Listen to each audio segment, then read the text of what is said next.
Congressman Issa, it is so good to see you. Welcome back to the program. Thanks for being here. Well, thanks for having me on, and thanks for mentioning specifically that $7 billion, because normally that would sound appropriate. But of course, we have somewhere over 20% of the people that were evacuated from Afghanistan had no ID and were likely had never done anything for the United States. So many of these people are joining, unfortunately, the tens of thousands that are coming over the border and being paroled. Well, quite candidly, many Americans and their families are still stuck in Afghanistan and unable to get out.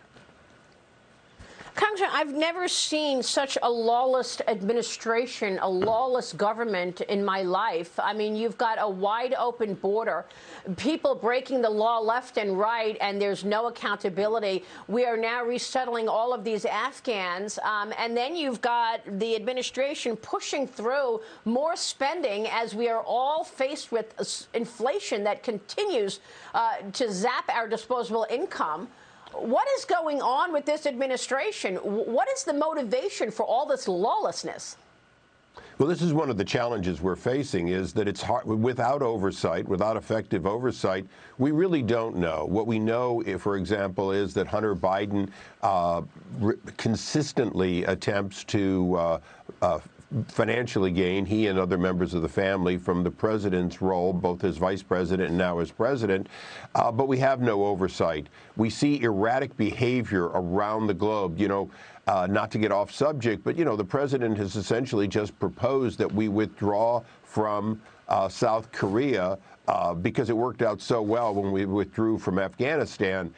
This kind of unprecedented erratic behavior begs the question to our allies around the world, what is the cause of this? Is it, in fact, various forces around the world financially reimbursing members of their family, and that's causing these ridiculous decisions? That is what happened when he was vice president. It is what seems to be happening as president. So very concerning that foreign policy is driven by family members' need for wealth. Well, it's a great point. And when I said lawlessness, I forgot a few things. All of the smash and grab crime going off across the country, there's no accountability there. And as you mentioned, there is serious misbehavior, crimes, and they're overlooked. The Russia hoax, these revelations that you mentioned from Hunter Biden's emails, messages show that a registered Serbian foreign agent and the Serbian ambassador to the United States plotting with Hunter Biden an investment meeting with the Serbian president. This all happening while Joe Biden is vice president, Congressman Issa. We know of the emails that Hunter Biden exchanged with his Chinese counterparts, where they were creating a new company in China, and Hunter Biden was going to get 20% of it, and then another 10% was going to be held by H for the, quote, big guy. We have those emails. We know that the big guy is Joe Biden. How is it possible that this goes overlooked, you know, no accountability, where Hunter Biden has been selling influence for years while his father was vice president? Do you think he's still doing it while he's president right now?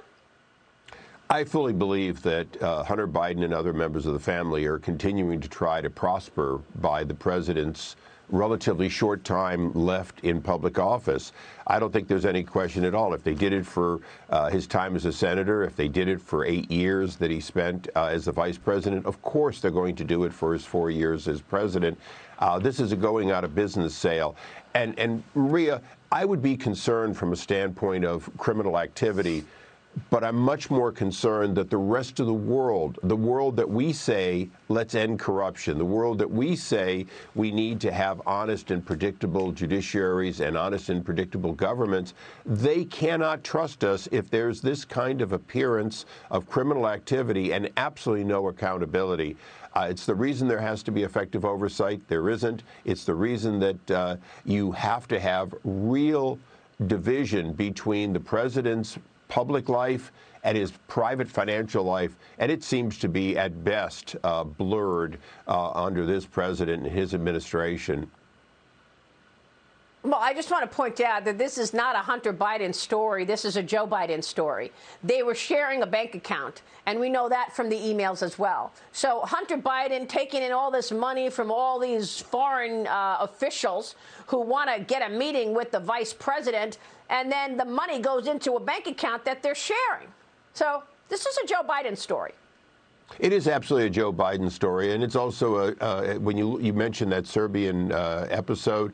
At the key to that is a registered foreign agent who raised the president $50 million for this last election. So we're really dealing with these foreign entanglements, these opportunities that we're seeing also probably had a lot to do with his ability to raise money in this last election.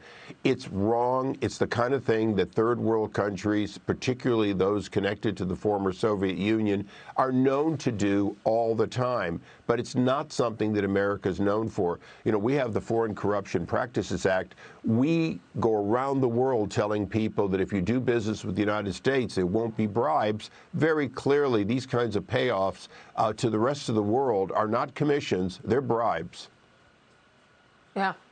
All of this while the crime spikes across the country in your part of the woods, in California in particular. Congressman, you've got to come back more often and soon to talk about so much other headlines and this incredible story playing out. Thank you so much for being here this morning. Congressman Darrell Issa joining us. Thank you, sir.